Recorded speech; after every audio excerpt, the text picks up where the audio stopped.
वजीर आजम शहबाज शरीफ की जेर सदारत नेशनल एक्शन प्लान पर एपेक्स कमेटी का इजलास आज होगा। वफाकी वज़रा, चारों सूबों के वज़राए आला, आर्मी चीफ और DG ISI भी शिरकत करेंगे। नेशनल एक्शन प्लान पर अमल दरामद का जायजा लिया जाएगा। PTI ने 24 नवंबर को एहतजाज के लिए हिकमत अमली तय कर ली। रुकन सूबाई असम्बली 5 और रुकन कौमी असम्बली 10,000 कारकुन जमा करेगा। जो लोग नहीं लाएगा और एहतजाज से पहले गिरफ्तार हुआ, पार्टी से बाहर कर दिया जाएगा।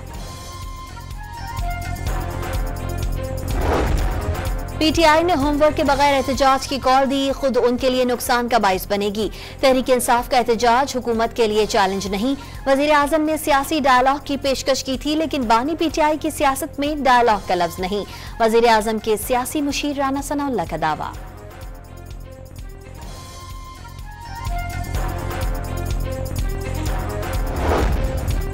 लाहौर में हल्की धूप निकलने पर स्मॉग और धुंध की शिद्दत में मामूली कमी। आलूदा शहरों की फहरिस्त में लाहौर दूसरे नंबर पर आ गया।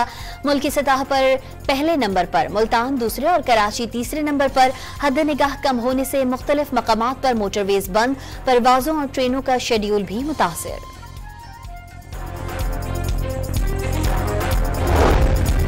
पंजाब में स्मॉग के पेश नज़र तालीमी इदारों, मार्केट्स और तफरीही मकामात पर पाबंदियों में 24 नवंबर तक तोसी।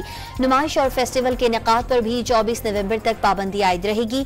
लाहौर, मुल्तान, फैसलाबाद और गुजरावाला में निजी और सरकारी दफातर में 50% अमला कम करने की पाबंदी 31 जनवरी तक बढ़ा दी गई।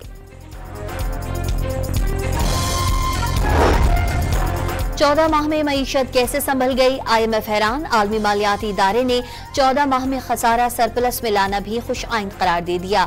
वजीर खजाना का दावा, हुकूमती इक़दामात से मईशत दुरुस्त सिमत पर गामजन है। मुल्की मईशत में इस्तेहकाम आ रहा है। महंगाई 38 से 7% पर आ गई। ये IMF का नहीं, पाकिस्तान का अपना प्रोग्राम है। मोहम्मद औरंगजेब की न्यूज कॉन्फ्रेंस।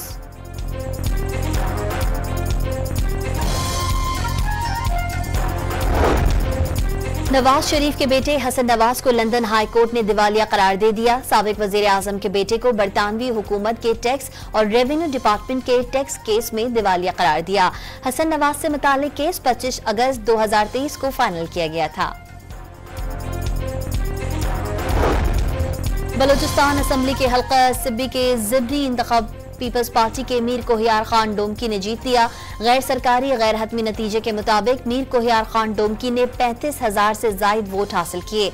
आजाद उम्मीदवार मीर मोहम्मद असगर दूसरे नंबर पर रहे। नशस्त सरदार सरफराज डोमकी के इंतकाल के बाद खाली हुई थी। रूस का यूक्रेन पर बड़ा हमला, कीव समेत मुख्तलिफ शहरों पर 120 मिसाइल और 90 ड्रोन दाग दिए। 9 अफराद हलाक। अमरीका ने यूक्रेन को रूस के खिलाफ अमरीकी असलहा इस्तेमाल करने की इजाजत दे दी। और पाकिस्तान और ऑस्ट्रेलिया के दरमियान T20 सीरीज का तीसरा और आखिरी मैच आज खेला जाएगा। कौमी स्क्वाड होबार्ट पहुंच गया है। मैच बारिश से मुतासिर होने का खदशा।